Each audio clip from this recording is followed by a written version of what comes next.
آپ سے کھل کر کہہ رہا ہوں سب موبائل پہ قرآن پڑھنا عجیب عقلیں ماری گئی ہیں.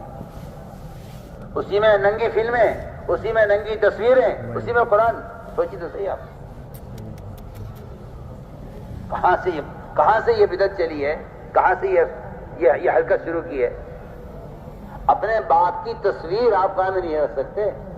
آپ کا باپ ہے، اللہ کے ہم اس کا مقام ہے، آج کا بھی مقام ہے. آپ برا سمجھتے ہیں کہ باپ کی تصویر قرآن میں لگائی جائے. آپ اتنی ننگی گندی تصویروں میں قرآن رکھے ہوئے ہیں.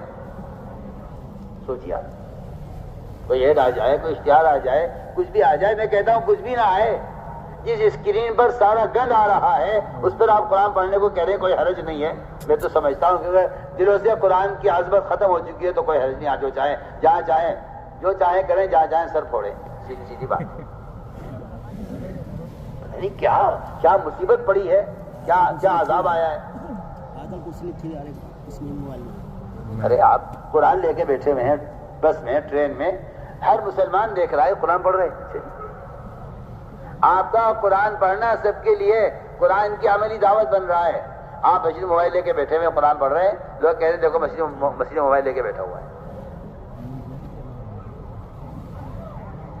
کوئی عالم حرکت کرے گا تو لوگ بھی نکال لیں گے موبائل کہ اچھا یہ بھی ہے موبائل دیکھ رہا ہے عالم صاحب. ہر ایک بیچارہ قرآن پڑھ رہا ہے. وہ قرآن پڑھ رہے تھے موبائل پر عالم. لوگوں نے کہا میاں آپ بھی مسجد میں موبائل لے کے بیٹھے ہوئے تو ہمیں کیوں منع کرتے ہیں کہ بھائی مسجد میں آئے موبائل بند کر دو. اسے کیا پتا قرآن پڑھ رہا ہے.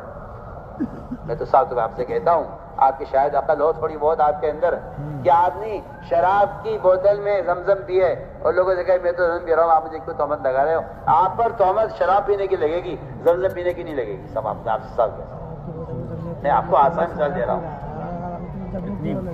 کوئی نہیں آپ بھی غور کرتے مثالوں پر. دلائل سے مناظرے کرنا اور جواز کی شکل نکالنے، اس سے فائدہ کیا ہے؟ کیا فائدہ ہے؟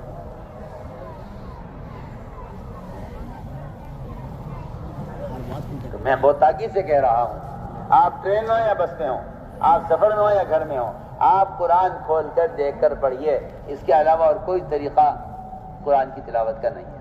قادسیہ کی جنگ میں صحابہ نے قرآن ساتھ رکھا ہوا تھا. میدان قتال میں اللہ نے قرآن کی وجہ سے مدد کی ہے.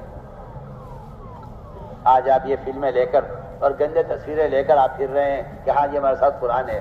اب تو ڈوب مرنے کی بات ہے.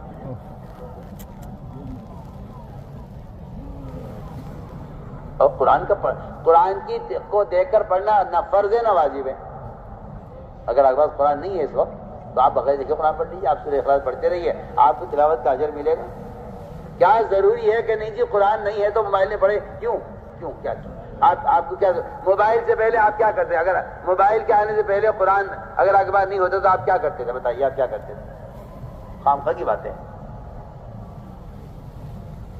وہ تو یہود و نصارہ نے مسلمانوں کے دلوں سے علم، علماء اور قرآن اس کی عظمت کو ختم کرنے کے لیے فتنہ چلایا، جس کو مسلمان سمجھ نہیں رہا. آپ کہتے ہیں سہولت ہے، ہم کہتے ہیں سہولت نہیں ہے، ان موبائلوں کی نحوست ہے. سہولت نہیں ہے. اللہ نے ہر چیز کے لیے برتن بنایا ہے. یہ ہاتھ کھانے کے لیے ہے، یہ ہاتھ استنجے کے لیے ہے. ہاتھ اللہ نے انگلیاں تقسیم کر دی ہیں. یہ انگلی تشہد کے لیے ہے. آپ یہ اٹھا لیں، یہ اٹھا لیں، یہ اٹھا لیں. نہیں جی یہ والی اٹھانی پڑے گی آپ کو. نماز میں تحیات میں یہ انگلی اٹھانی پڑے گی. ہم کہتے ہیں بالکل اسی طرح اللہ تعالیٰ نے قرآن کو بھی متعین کر دیا ہے کہ قرآن کو قرآن میں دیکھ کر پڑھو. قرآن پڑھنے کا طریقہ یہ ہے. اس لیے ہم تاکید سے عرض کر رہے ہیں کہ ان اعمال کا خوب اہتمام کرنا ہے. اور قرآن کی تلاوت کا بہترین وقت صبح ساجد سے پہلے ہے. مالیہ سبامتیں میں نے سارے بزرگوں کو وضاحت کر کے دیکھے، سب سے زیادہ اللہ کا قرب محسوس کیا صبح ساجد سے پہلے قرآن دیکھ کر پڑھنے. اس طرح ہمیں ان اذکار کا اعمال کا اہتمام کرنا ہے.